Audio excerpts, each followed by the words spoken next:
Hello friends, this is Lindsay Law with Youth Rising, a gathering place for families to talk about mental health. Thanks for watching my channel and please subscribe with the button below.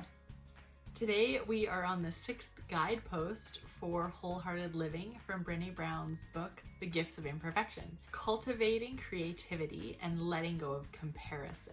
Today we're going to focus more on the letting go of comparison portion of this, as we've already talked about creativity. I have noticed comparison coming up for my children multiple times as they see other children that have maybe a bigger house or a nicer car or more vacations or a nicer bike, and it's helpful to be able to talk to them about where that's coming from and what they can do with it. So now, comparison is kind of a part of life, right?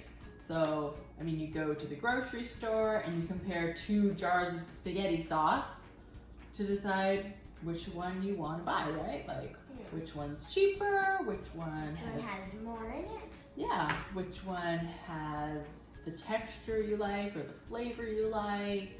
Or for me, I try and pick the ones with no sugar in them, right? So we're always like looking at different things to see their similarities and their differences to help us decide. We also compare and look at other things around us and other people to make decisions about things that are safe based on other people's experiences. So that's what our brains do. They compare things, they look at things to help us make decisions to move forward. So in this example, making a comparison is helpful.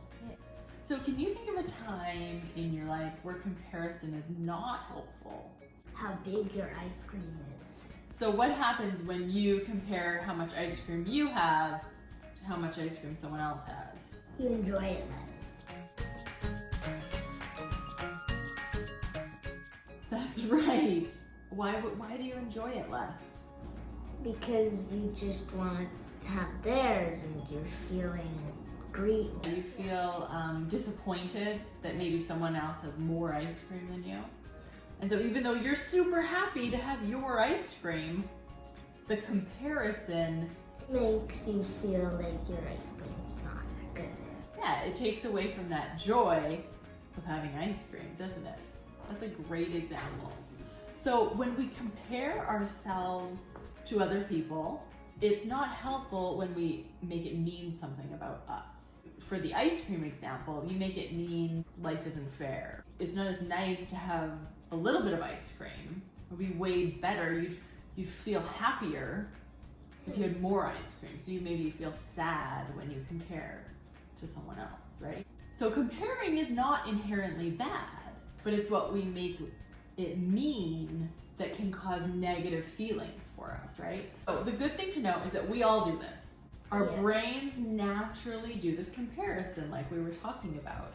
And so what we have to be aware of is that our brain is going to try and make it mean something about us, but it doesn't have to. So the other thing I wanted to mention is that often when we're comparing ourselves to someone else, we're often comparing things that are our weaknesses to someone else's strengths. Yeah. Let's say you're really good at drumming. Someone else is really great at skiing, and maybe you're not as good at skiing. And so you look at that person and you're like, oh, I'm terrible at skiing. Why am I not a better skier? Not that good of a person because I'm not good at skiing. But does it mean anything about you as a person? No. And so you have other strengths, right? You're awesome at drumming, right?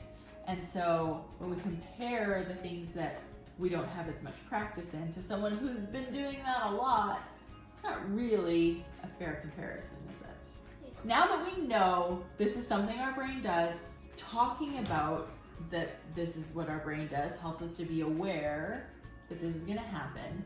And now we're going to talk about 3 different things we can do when we notice our brain is doing this. So the first thing is that we can look at other people's successes as an example of what is possible instead of making it means something about us. Say for example, let's say you have a friend named Ben, and he's a really good drummer.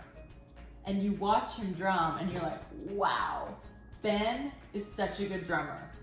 And then your next thought could be, I'm not a very good drummer. So you're making him being good at it mean you're not good at it. But that's not true. You are good at drumming, just different than Ben. So what you can say instead is, Ben is such an awesome drummer. I appreciate him for his drumming. If I keep practicing, I will get better at drumming, right? So it can make you excited because you're like, wow, it's possible to drum like that? That's awesome. I'm gonna keep working at it and doing the things I need to do to improve in my drumming abilities. The second thing we can do is we can work on creating connections and relationships with other people. So one thing I've noticed is that sometimes I'm comparing myself to someone I don't even know. Yeah. Right? And you're like, maybe you see someone on the internet. I'm not as good at playing the guitar as that person.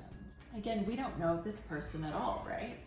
And sometimes I think we look at people and like, wow, you know, they've got it all together, they've got all these nice things, but we don't really know anything about their life, right? Because we know that life is 50-50 for us and for everyone else.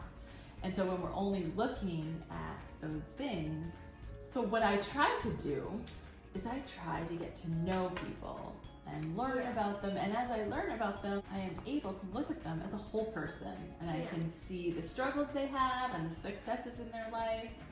And then that tendency to compare, I think, decreases. And I mean, we're not always going to get to know everybody that our brain tries to compare us to, but we can remind ourselves that everyone's life is 50-50, right? We just don't see the other side of their life. And that can help us. Oh yeah, brain, you don't need to compare my weaknesses to his strengths. That's not helpful. It doesn't have to mean anything about me. The third thing is that you can compare yourself to yourself. You can look at yourself a year ago. Oh, yeah. And you can say, wow, a year ago, this is how I was doing with drumming. And now I'm able to do this technique or this skill with my drumming that is more advanced and more experienced than I was a year ago. So when your brain starts comparing yourself to someone else, start comparing yourself to yourself. Yeah, you can say, yeah, look at how much I've evolved and how much I've improved from last year. And that can really help us to continue to motivate ourselves to move forward and not allow that comparison to mean something negative about us. So as we talked about, our brains are going to be consistently comparing ourselves to other people. It's just a natural thing our brains are going to do. But what we do with that comparison will largely determine how we feel about it. So I hope that these ideas help you to use the comparison your brain is doing to move you forward instead of give you another reason to have negative thoughts about yourself or to beat yourself up. We can allow these comparisons to show us what is possible. We can create connections with people, which reminds us that life is 50-50 for everyone. And we can compare ourselves to ourselves, which helps us move forward in a healthy way. I encourage you to have a conversation with your kids about comparison and see if they are using comparison to make that mean something about themselves in a negative way. And maybe some of these ideas can help them to use comparison in a more helpful way. Have a great week. We really talked about that.